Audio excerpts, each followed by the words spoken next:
तो next start करते हैं म्यूचुअल फंड के फर्स्ट क्वेश्चन से।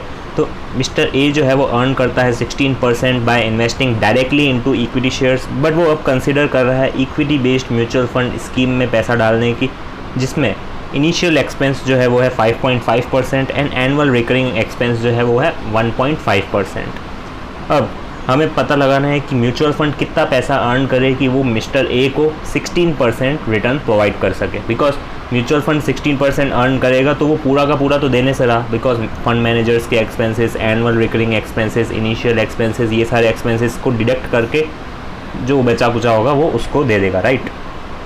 तो अपन को वही म्यूचुअल फंड का रिटर्न निकालना है। तो वो कैसे निकलेगा? सबसे पहले 16% जो मिनिमम अपन को चाहिए ही चाहिए, राइट। इनिशियल एक्सपेंस का इफेक्ट हमें ख़त्म करना है, तो अपन क्या करेंगे, 1 माइनस इनिशियल एक्सपेंस। तो 1 माइनस इनिशियल एक्सपेंसेस कितने हैं? 5.5, जिसको लिख सकते हैं अपन 0.055, राइट। तो 1 माइनस 0.055 करेंगे तो अपन को डिवाइड करना पड़ेगा 16% को 945 से, जिससे कि आ जाएगा आपका 16 डिवाइडेड बाय 0.945, 16.931। अब 16.931 जो है आप क्रॉस चेक भी कर सकते हैं, इसमें से अगर आप लेस करेंगे 5.5% तो आपको 16 ही मिलेगा, ओके। तो इस तरीके से इसका इफेक्ट ख़त्म करने के लिए अपन ने क्या किया, डिवाइड कर दिया इसको 1 माइनस इनिशियल एक्सपेंसेस परसेंट से, ओके। और एक और चीज़ लगेगी क्या, 1.5% एनुअल रिकरिंग एक्सपेंस, तो उसको भी ऐड कर देंगे 1.5% एज इट इज़, ओके। तो अब आप सॉल्व कर सकते हैं 16 डिवाइडेड बाय 16 को परसेंट में ही रहने देना वाले, 16 डिवाइडेड बाय 0.945, जिससे कि आ गया 16.93, राइट। 16.93 में से अगर आप लेस भी करेंगे ना 5.5% तो 16 ही आएगा। और ऐड करना है रिकरिंग एक्सपेंस जो हर साल लगेंगे, तो इसमें ऐड कर दीजिए 1.5%, तो आपका आ जाएगा 18.43%, ओके। तो ये हो गया आपका आंसर, सिंपल। तो ये 18.43 जो है वो आपका आंसर हो गया फर्स्ट क्वेश्चन का। तो एक बार क्रॉस चेक कर लेते हैं इसमें क्या दे रखा है। तो इसमें आप देख सकते हैं सबसे पहले अपन ने क्या किया, 1 यहाँ पे R1 को मल्टीप्लाई कर रखा है, एक ही बात है। अपन ने direct 16 divided by 1 minus initial expense कर दिया, तो एक ही बात है, ओके। और रिकरिंग एक्सपेंस को ऐड किया है 1 डिवाइडेड बाय 0.055, जिसका अपन ने डायरेक्ट ले लिया था, राइट, 0.945 एंड आंसर जो आएगा आपका 18.43 आएगा, जो कि म्यूचुअल फंड कमाएगा। तो आप वो आसानी से किसको दे सकता है, 16% कम से कम दे सकता है फिर मिस्टर ए को।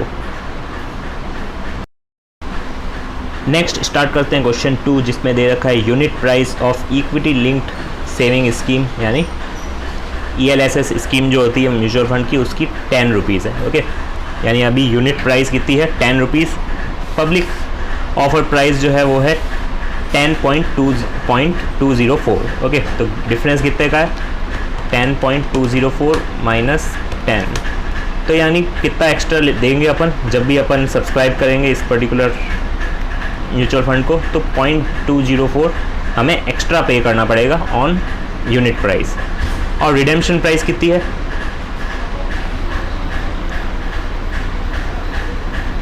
9.8, राइट। तो ये कितनी कम है यूनिट प्राइस से, 10 माइनस 9.8, तो कितना आ जाएगा 0.2, राइट। तो 0.2 अपन को कम मिलेगा जब भी अपन रिडेम्पशन करेंगे, तो अपन को 0.2 पर यूनिट कम मिलेगा। तो अब अपन को क्या निकालना है, front end load and back and load. तो फ्रंट एंड लोड क्या होता है, जब अपन सब्सक्राइब करते हैं किसी म्यूचुअल फंड को, यानी अपन परचेज़ करते हैं इनिशियली, तो अपन को जो एक्स्ट्रा पे करना पड़ता है उसका कुछ परसेंट होता है, ओके। जितना अपन एक्स्ट्रा पे कर रहे हैं यूनिट प्राइस पे, उसका परसेंट उसको कहा जाता है फ्रंट एंड लोड। तो वो कैसे निकल जाएगा, सिंपल आपको क्या करना है,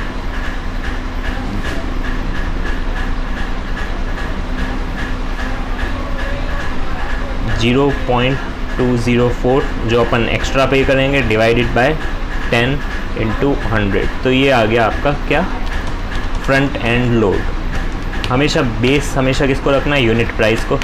तो कितना आ गया फ्रंट एंड लोड, 2.04%, ये हो गया फ्रंट एंड लोड। अब बात करते हैं बैक एंड लोड की। तो बैक एंड लोड क्या होता है, जब अपन रिडेम्पशन करते हैं तो उसमें अपन को जितना कम पैसा मिलता है यूनिट प्राइस से, उसको कहा जाता है बैक एंड लोड, उसके परसेंट को। ओके, तो कितना कम मिला था,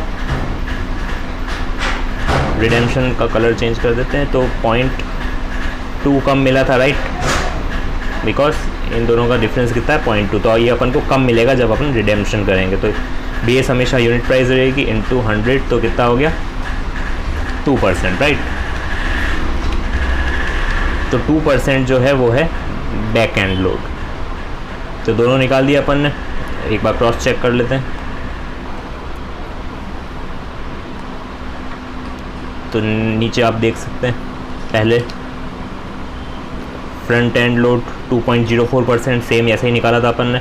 एग्जिट लोड या फिर बैक एंड लोड एक ही बात है, 2% निकाला है। तो ये अल्टरनेटिव 2 से अपन ने सॉल्व किया है, या इस मेथड से भी आप कर सकते हैं, बट कन्फ्यूजन होगा, तो इसलिए alternative is simple and best. Okay, next अब सॉल्व करते हैं क्वेश्चन 3, जो कि सिंपल सा क्वेश्चन है। इसमें दे रखा है NAV दे रखी है बिगनिंग ऑफ द मंथ की, एंड क्लोजिंग भी दे रखी है, यानी बिगनिंग एंड क्लोजिंग दोनों की NAV दे रखी है। तो बीच में अपन को देखना है इंक्रीज़ हुआ है या फिर डिक्रीज़ हुआ है। तो 20 थी पहले, राइट, एंड में कितनी हो गई 20.06। तो 0.06 का हल्का सा आपको कैपिटल एप्रिसिएशन मिला है, राइट। तो वो अपन को यहाँ नोट करके रख देना, ये इंक्रीज़ हुआ है, राइट। NAV 1 माइनस NAV 0, यानी एंड ऑफ द NAV, मतलब एंड में जो NAV है वो, एंड बिगनिंग में जो है वो, इनका डिफरेंस। तो ये इंक्रीज़ हुआ है, इसलिए प्लस में मैंने लिखा है 0.06 अपन को मिला है।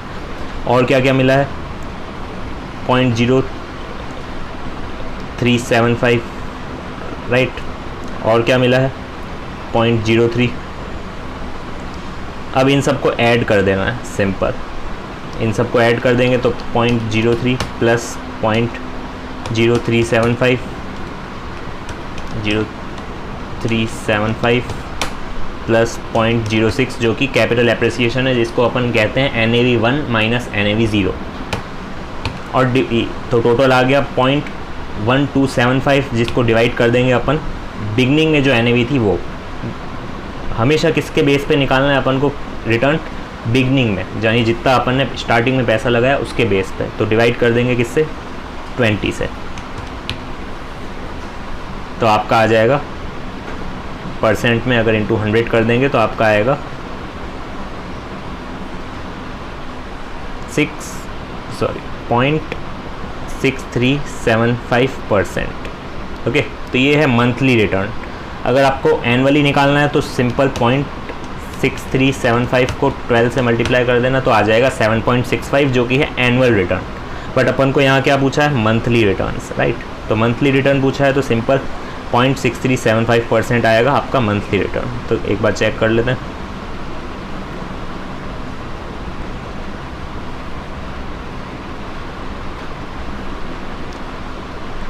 हाँ, तो यहाँ आप फॉर्मूला भी देख सकते हैं, सिंपल। अगर फॉर्मूले से करना है तो वैसे भी कर सकते हैं, और अगर लॉजिक के साथ करना है तो वैसे भी कर सकते हैं, सिंपल। तो यहाँ आप देखेंगे 0.6375% पर मंथ, एंड इसको इंटू 12 कर देंगे तो एनुअली आ जाएगा, बिकॉज ये मंथली था, राइट। और अगर क्वार्टरली दिया हुआ हो तो इंटू 4 कर देना, तो भी एनुअली आ जाएगा, राइट। तो इस तरीके से ये थर्ड क्वेश्चन भी हो गया। तो नेक्स्ट स्टार्ट करते हैं क्वेश्चन 4, जिसमें दे रखा है एक इन्वेस्टर है जिसके पास 300 यूनिट्स है, और उसने परचेज़ कितने में किया था, 12.25, जो कि है NAV 0, यानी ओपनिंग NAV। क्लोजिंग यहाँ पे दे रखी है 13, तो एप्रिसिएशन कितना हुआ है NAV में, 13 माइनस 12.25, तो आपका आ जाएगा 0.75, राइट। तो 0.75 आपका कैपिटल एप्रिसिएशन हो गया। एंड और क्या क्या मिला है आपको, डिविडेंड मिला है 1.25 का, एंड 1 रुपीज़ का कैपिटल गेन डिस्ट्रीब्यूशन मिला है।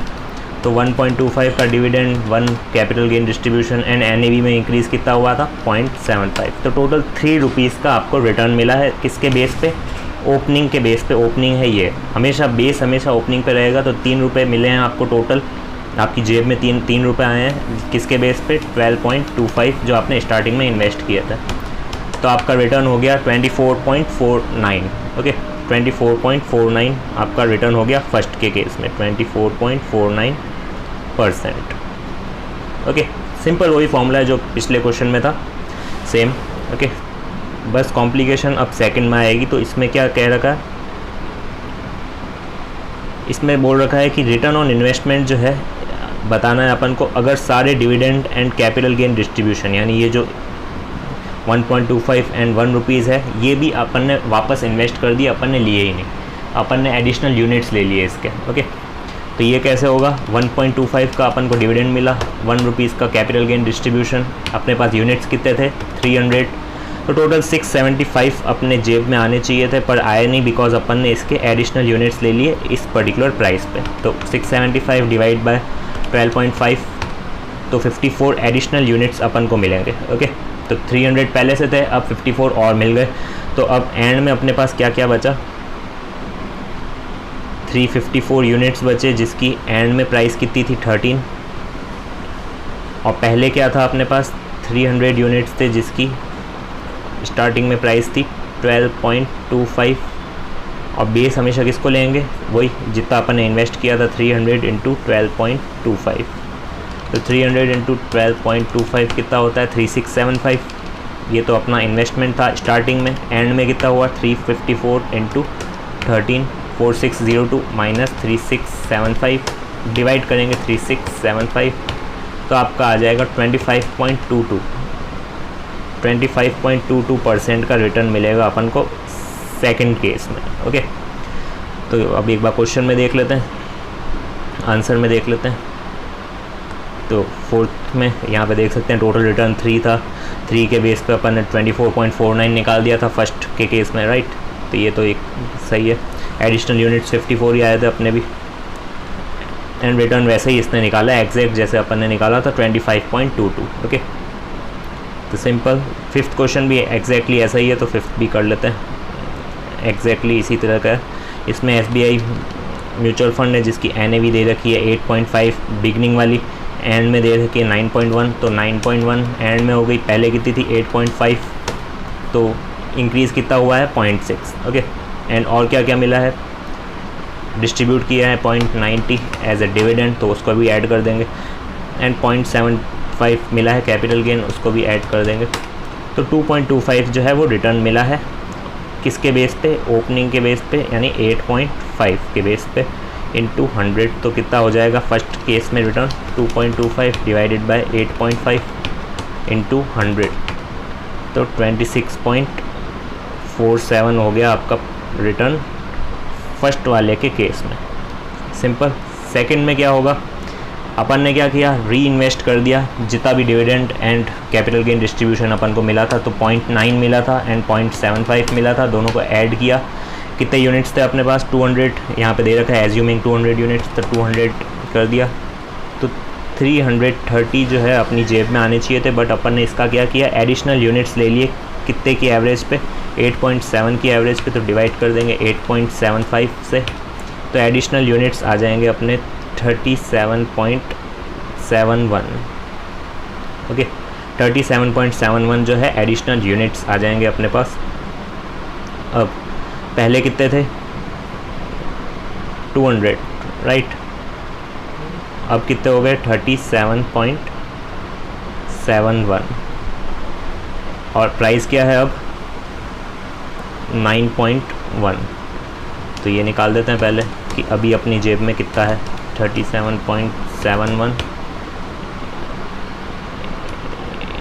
200 प्लस 37.71 इंटू 9.1, तो अभी जो फ़िलहाल है अपने पास 2163.16 है, और पहले स्टार्टिंग में कितना था 8.5 इंटू 200 यूनिट्स थे, राइट, तो 1700 स्टार्टिंग में था, डिवाइड कर देंगे 1700, नीचे हमेशा बिगनिंग वाली सिचुएशन ही लेते हैं। ओके, तो 2163.16 माइनस 1700 डिवाइडेड बाय 1700, तो आपका आ गया 27.244%। ओके, तो एक बार चेक कर लेते हैं फिफ्थ क्वेश्चन। तो फिफ्थ क्वेश्चन टोटल रिटर्न 2.25 जो अपन ने निकाला ही था 26.47, एंड एडिशनल यूनिट्स यही आया था 37.71, एंड में जो रिटर्न आया था वो अपना भी यही आया था सेकंड पॉइंट में 27.24। ओके, तो अपन को इसमें भी क्या करना चाहिए, एडिशनल यूनिट्स वाला ऑप्शन यूज़ करना चाहिए। ओके।